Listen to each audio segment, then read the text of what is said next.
This moment is all that I've been dreaming of. Well, focus. Somewhere I feel it in my soul. One chance is everything we've waited for. It's our time, so let me take it to and knock it out of this world.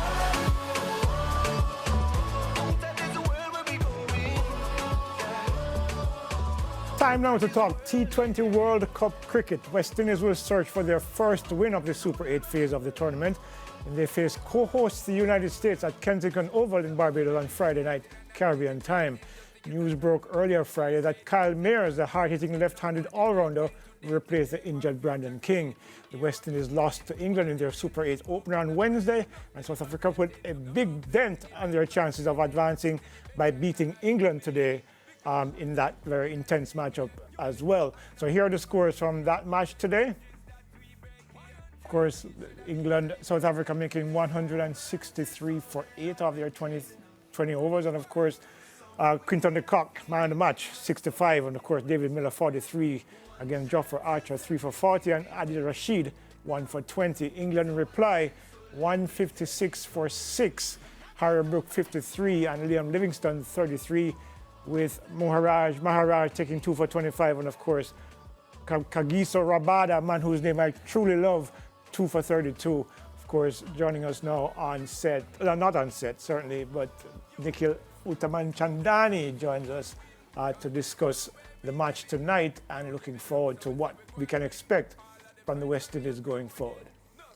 Right, Nikhil, thanks for joining us today. How are you doing? Yeah, all well, man. Really excited. I think, unfortunately for the West Indies, that result that happened earlier today makes things a bit more complex for them. But yeah, they've got to handle business in these 2 games and really win by a big margin to have a chance of qualifying for the semi-finals. Yeah, the key thing is, Nikhil, is that I just want to go forward a little bit. When you look at what possible lineup the West Indies could announce tonight, are there any changes that you expect beyond the Kyle Mayers change, which was given because Brandon King is hurt? Do you expect any other changes in the lineup tonight?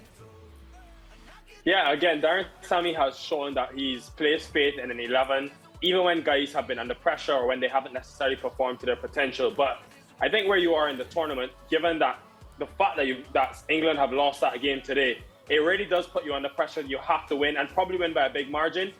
Whether that tempts him to then go for the extra batting of Romario Shepherd because they'll think if we want to chase, we need to chase it down quickly, or if we bat first, we need to get a big score. But I think I do expect Obed McCoy to come in.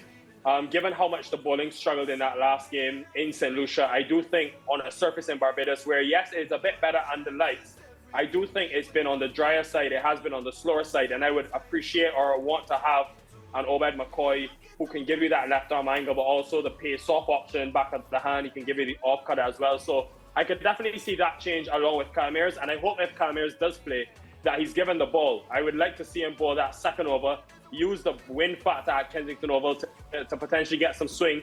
It allows Robin Powell to have a few more options going into the middle overs and the back end of the innings. Yeah. Is there anything about the USA team, Nikhil, that would trouble you as, a West Indies fan? Because we've all been impressed with how they have performed so far in this tournament. Obviously, the West Indies are favourites to win here. But is there anything about the USA game that the West Indies should look out for?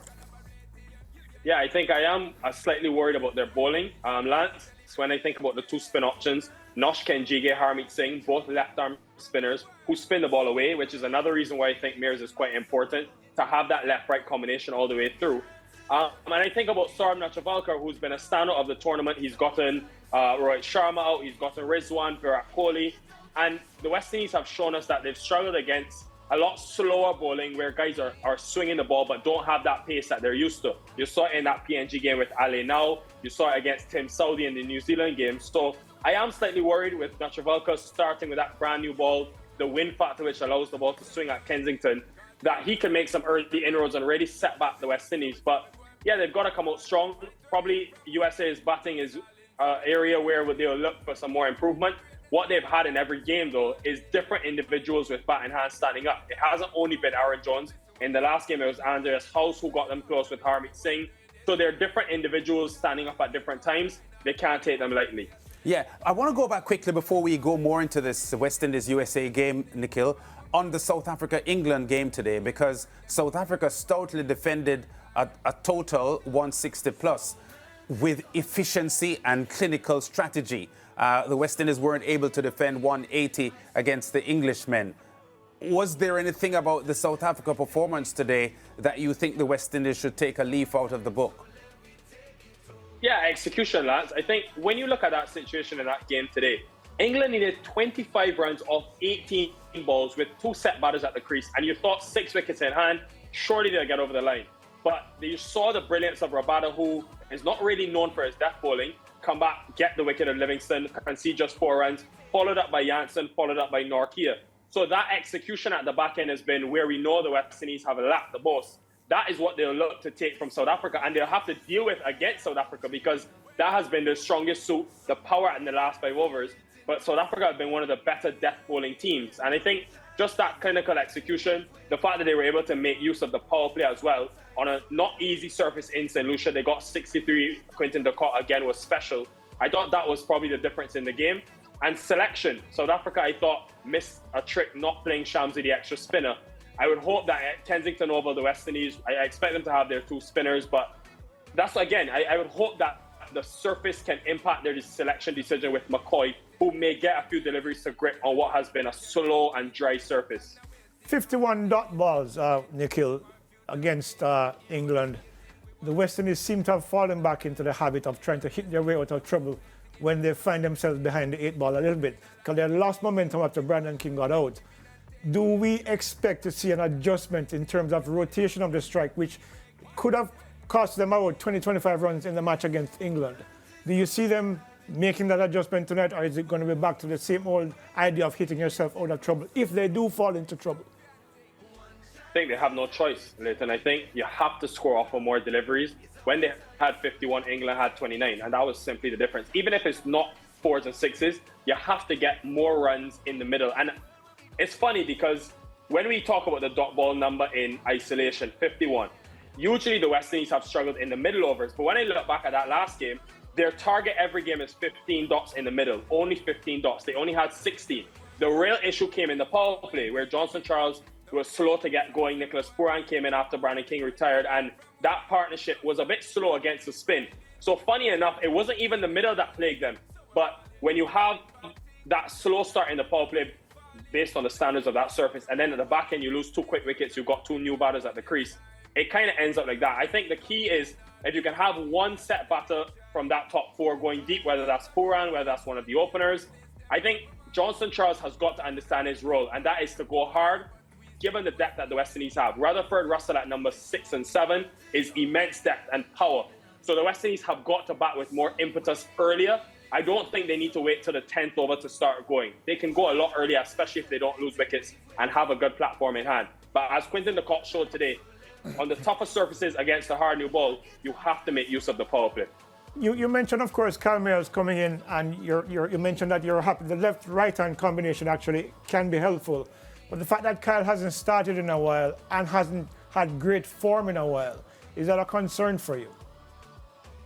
It's a huge challenge, to sit down at home, relax, watch the World Cup, and all of a sudden, bam, you're into it in a must-win game for the West Indies. It's not easy. I think it helps that it's at Kensington, where he would have been able to sort of know conditions. But I'll probably take a bit of confidence from that Jamaica series, where he looked really good, batting in a different position outside the power play at number 3.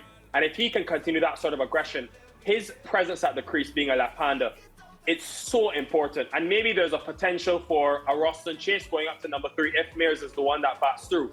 I think that left-right combination against this USA team, who have 2 potent left-arm spinners, is critical. So something for the West Indies to think about and flirt with, depending on how the innings goes. Yeah, Nikhil, 1 or 2 previews that I've seen suggested that Shimron Hetmar may play in Brandon King's absence and not necessarily Kyle Mears. I'm not too sure how close you are to the setup. Do you have a comment on that? Because a couple of previews I've read suggested that it could be Hetmar coming in.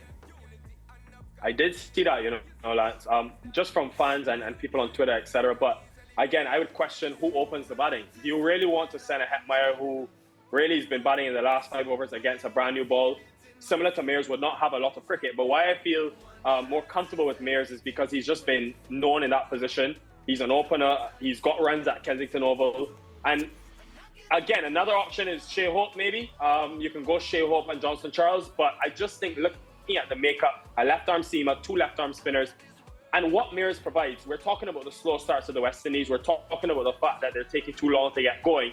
We want fearless at the top of the order. Well, Kyle Mears, we know he's no nonsense, very strong square of the wicket, but he will literally go from ball 1. And that's, I think, what this West Indies team needs. And I think his bowling is critical. If Robin Powell backs him, even for just 1 over at Kensington Oval, I think it can make a big difference in lengthening some of his other options later in the innings. Yeah, and let's have a quick look at, we're still early in the Super 8s here, Nikhil, but as you just mentioned, the South Africa-England result today put some more pressure on the West Indies team. A quick look at the group standings at the moment for the Super 8s as teams try to position themselves for a semi-final spot. The South Africans top of the group with a 2-0 record with a decent net run rate of 0.625. England with their victory over the West Indies in second spot. The USA and West Indies, who play in an hour or 2 from now, haven't had any results yet beneficial to them. Let's have a quick look at the other group now, where the Australians won their opener. The Indians also won their opener. India and Australia currently ranked number 1 and 2 in the world T20s rankings. Afghanistan, Bangladesh off the 8 ball at the moment.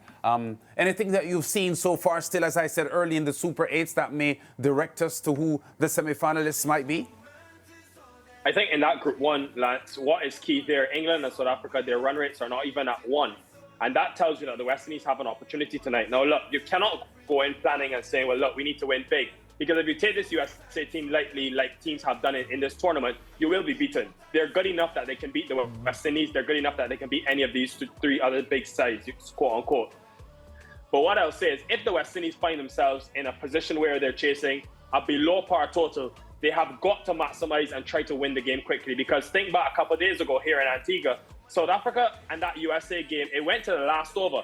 They only won by 14 runs. So because of that, there's an opportunity for the West Indies to win big, and then they have to beat South Africa on Sunday night in Antigua to have any chance. But there is a chance because the games have been very close, luckily for the West Indies.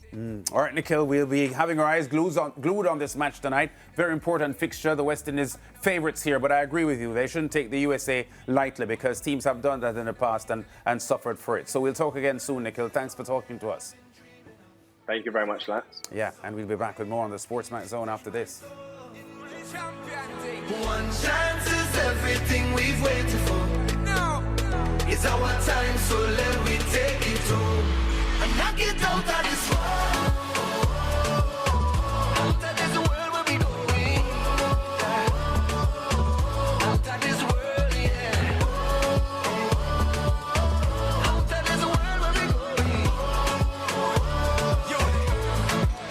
So we say we go and win, 'cause there's no way we giving in. No giving up, so we say we go and bring all of the fight where we are from within. No stalling, so we do it broadly. I can hear the greatness calling, so we're balling is a in bad thing. Champion.